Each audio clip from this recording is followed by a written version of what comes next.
Shalom and good day. This is Tehillim29 back again for some DC reviews, and in these DC reviews I'll be covering DC KO issue 2 and The Flash issue 27. I'll now get things ready and organized for the first one that I'll be reviewing.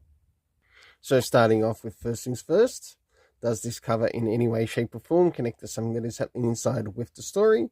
In some essence it does, to which I give it a 7 out of 10. Next is the area of the internal art, as we have a look around the beginning, the middle, and of course the end, and also what is happening story-wise with the characters. So as the story begins, we get to see what is happening in the present, but we also do get a page that sort of addresses the past, but that is before this actual page.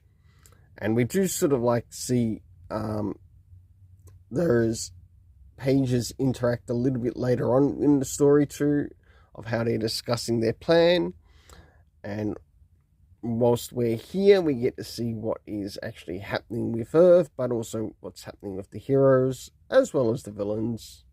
As we jump towards the middle of the story, we of course get to see the Red Hood and the Joker come to a bit of a meeting place within this particular event.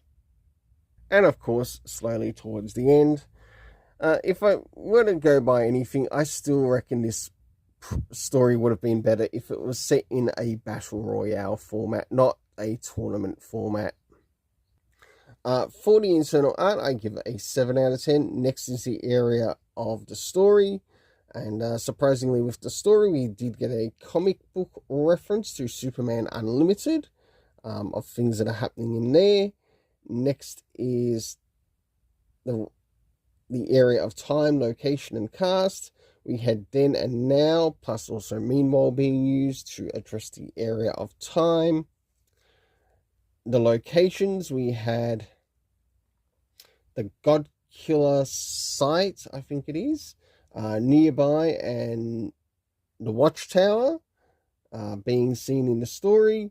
Last but not least, the cast of characters consisting of members making up the Justice League, plus their rogues gallery.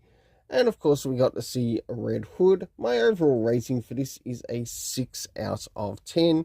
Now it's time to move into The Flash, issue 27. So as we jump into The Flash, issue 27, does this cover in any way, shape or form connect to something that is happening inside with the story? It certainly does, to which I give it a 7.5 out of 10. Next is the area of the internal art, as we have a look around the beginning, the middle, and of course the end, and also what is happening story-wise with the characters. So as the story begins, we catch up with Bart Allen Impulse, and we get to see his encounter with, of course, Max Mercury and a legion of Darkseid. That's right.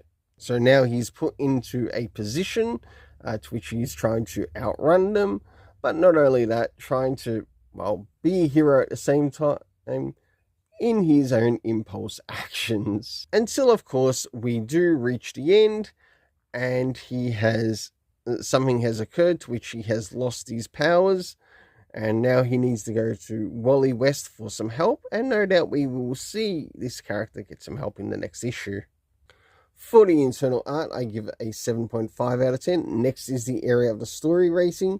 Now, considering how far we are issue-wise, did it remember to include any comic book references? And sure enough, it did.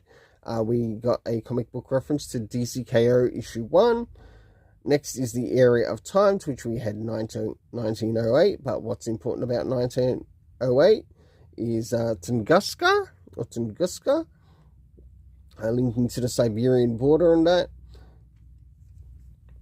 Last but not least, the cast of characters consisting of Max Mercury, Bart Allen Impulse. We also had Saturn Girl, Lightning Lad, Cosmic Boy, and of course Wally West Flash. My overall rating for this is a 7.5 out of 10. Until then, let's keep it colourful and have yourself an awesome day.